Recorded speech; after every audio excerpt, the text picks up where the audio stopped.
삼오행침법은 선조 때부터 활동한 것으로 알려지고 있는 삼도인이 창안한 우리나라의 특유의 침법입니다. 삼도인은 석굴에서 득도를 하였다고 해서 삼이라고 부릅니다.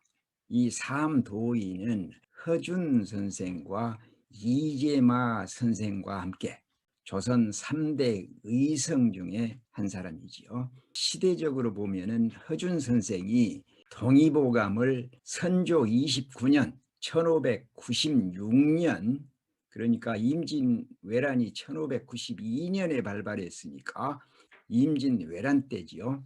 광명을 받아서 집필을 시작해서 광해군 2년 1610년에 동의보감 전서 25권을 저술했으니까 허준과 거의 동시대이거나 아니면은 그 이후에 활동했을 것으로 알려지고 있습니다.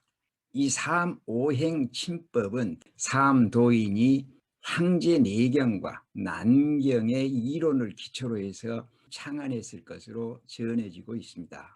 그 치료 처방은 분명한 원칙, 법칙에 따라서 혈처방이 명시되는 이론적이고 아주 체계적인 진법으로 오행의 상생관계와 상극관계를 결합해서 자경, 자기 경맥과 타경, 다른 경맥에서 보사혈을 취혈하는 특유의 진법입니다. 오수혈인 정형, 유, 경, 합에 속하는 목화토, 금, 수의 오행혈을 선택해서 보와 사를 하는 것으로 자경, 자기경맥 보사 원칙에다가 다른 경맥 보사법을 첨가 응용한 침법입니다. 삼도인이 남긴 저서로는 삼침구요결이 유일합니다. 내용은 음양오행론을 기초로 해서 개발한 침구보사법을 수록한 침술서인데요. 그 기본적인 처방에는 정격 처방이, 승격 처방이, 한격 처방, 열격 처방 등이 있습니다. 장부의 허와 시를 생각할 때에 일단 병사가 인체에 침입을 하면은 장부의 기능 조화가 항진하거나 흥분되는 것이 생기고 또 감퇴하거나 부족한 것이 생기게 됩니다. 이 경우에 항진, 흥분되는 것을 실이라고 하고 감퇴, 부족한 것을 허라고 말을 합니다. 그런데 처방 중에 정격 처방이라는 것은 허한 장부의 기능을 정상적으로 충실하게 하기 위한 처방으로 보호하는 방법입니다. 우리가 여기서 허와 실을 생각할 때에 통상 우리 마음속에는 허는 약하고 실은 강하다 하는 그런 생각이 있을 수 있습니다. 또 허는 좋지를 않고 실은 괜찮다 하는 생각도 있을 수가 있습니다. 그러나 한의학에서는 그런 생각은 잠시 내려놓고 좀 더 깊이 생각해 볼 필요가 있습니다. 병증이 우리 몸에 침투를 함으로 해서 우리 몸 안의 장부가 허해졌다 또는 실해졌다고 말할 때는 장부가 허한 것은 약해졌다는 의미가 될 수가 있고요. 또 장부가 실한 것은 강해졌다는 의미가 될 수도 있지만 이때는 장부가 약해진 것이든 강해진 것이든 두 가지 현상 모두가 꼭 좋은 것만은 아니라는 것을 염두에 두셔야 합니다. 왜냐하면 몸속의 장부는 항상성, 즉 항상 꾸준하게 평온한 것이 좋고 정상적인 것이 좋고 충실하고 건강한 것이 좋은 것이지 허해지거나 실해지거나 또는 약해지거나 강해지는 것은 정상을 벗어난 것이 되고 비정상이 되었다는 것을 의미하기 때문입니다. 그래서 장부는 허해진 것도 좋은 것은 아니지만은 실해지는 것도 꼭 좋은 것만은 아니라는 생각을 마음에 두고 접근을 해야 합니다. 또 한 가지, 장부가 실해졌다는 말은 병증의 침입 초기에 몸의 전기가 외부에서 침투해온 나쁜 사기에 맞서서 힘차게 싸우는 단계의 장부의 상태를 의미합니다. 그 싸움에서 전기가 사기를 물리쳐 이기면 병증은 물러가고 장부는 정상으로 돌아가 건강을 지키게 되는 것입니다. 또 허해졌다는 것은 병증의 침투로 몸의 전기가 나쁜 사기에 져서 병증이 깊어지는 것을 허해졌다고 말하는 것입니다. 어떻게 보면 병이 오래된 경우를 해당 장부가 허해졌다고 이해해도 틀리는 얘기는 아닙니다. 그러한 장부의 허와 실 관계를 이해를 하시고 전격 처방의 신법을 보면요, 전격 처방은 허약한 상태에 있는 장부를 충실하게 하려는 보호법, 보호의 방법인데 그 기본 원칙이 허즉 보기 모 사기 관입니다. 그러니까 허하면은 모를 보하고 관을 사해라 그런 뜻입니다. 즉 허하면 보기 모해서 상생관계에 있는 모를 보호하는 방법과 허할 때는 사기관해서 상극관계에 있는 관을 사하는 방법을 병행한 처방이 바로 전격 처방입니다. 그러면 보기모와 사기관 이러한 내용들이 어떤 내용인지 그림에서 설명을 해드리겠습니다. 자, 이 그림은 상생관계 도표입니다. 모자관계라고도 말을 하지요. 어머니가 아들을 낳는 관계라는 뜻입니다. 이 그림에서 보면 목, 화, 토, 금, 수 오행이죠. 그 오행에 속하는 장부, 간담, 심소장, 심포삼초, 피위, 폐대장, 신방광이 이렇게 배치가 되어 있는데 이 그림은 우리 몸 안의 장부의 위치하고도 같은가라고 말씀을 드렸습니다.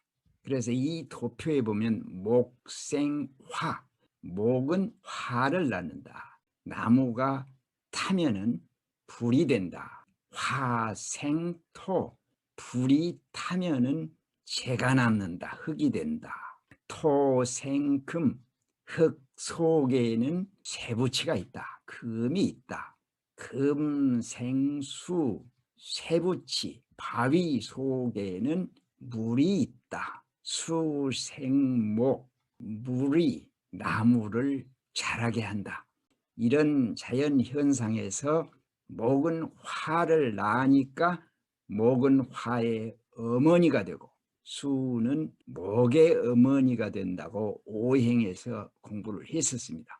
장부로 보면은 간은 심을 낳고 간이 심의 어머니가 되고 심장, 하트는 비, 췌장의 어머니가 되고 췌장은 폐의 어머니가 되고 폐가 신, 키드니의 어머니가 되고 시는 간의 어머니가 되는 그런 관계가 바로 상생관계의 모자관계입니다.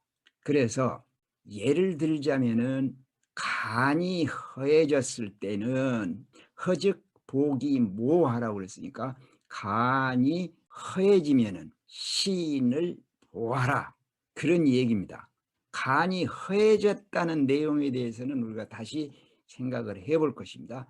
어쨌든 간이 허해지면은 시인을 보하고 신 키드니가 허해지면은 폐를 보하고 또 폐가 허해졌으면은 비 췌장을 보하고 비가 허해졌을 때는 보기모 그 어머니인 심장 하트를 보하고 심장이 허해졌을 경우는 그 어머니인 간을 보하라.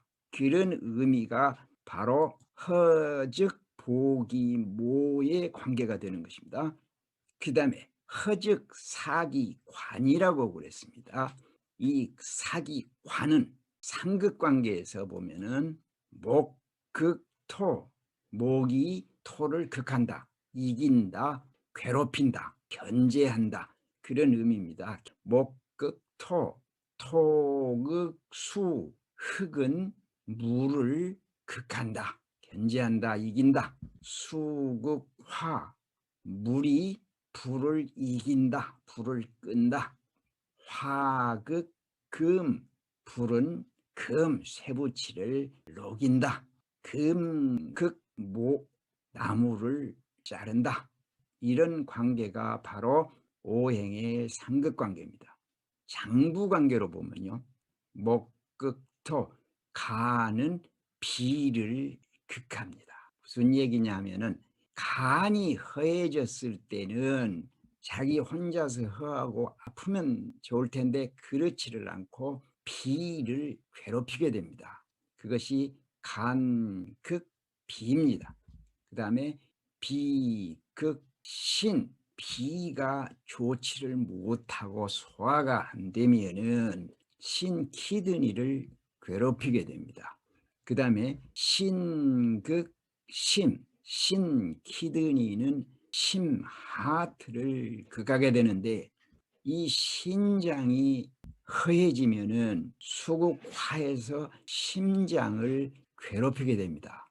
그 다음에 심극폐, 심장이 스트레스를 받아서 아프면은 바로 옆에 있는 폐를 극하게 됩니다. 그 다음에 폐가 아파서 숨을 못 쉬고 답답할 때는 간을 괴롭히게 됩니다. 이런 관계가 장부 간의 상극관계입니다. 간이 비를 극한다고 그러는데, 비의 입장에서 보면은 간이 관이 되는 것입니다. 그러니까 극하는 자는 관이고 극을 당하는 자는 극을 당하는 것입니다. 그래서 이 전격 처방이라는 것은 허약한 상태의 장부를 충실하게 하려는 보법이라고 그러는데, 그 기본 원칙을 외워두시기 바랍니다. 그러니까 허하면은 모를 보하고 관을 사해라, 그런 뜻입니다. 다음 시간을 기대하시기를 바랍니다. 좀 더 쉽게 하나하나 풀어서 설명을 해드리겠습니다. 또 뵙겠습니다. 평안하십시오.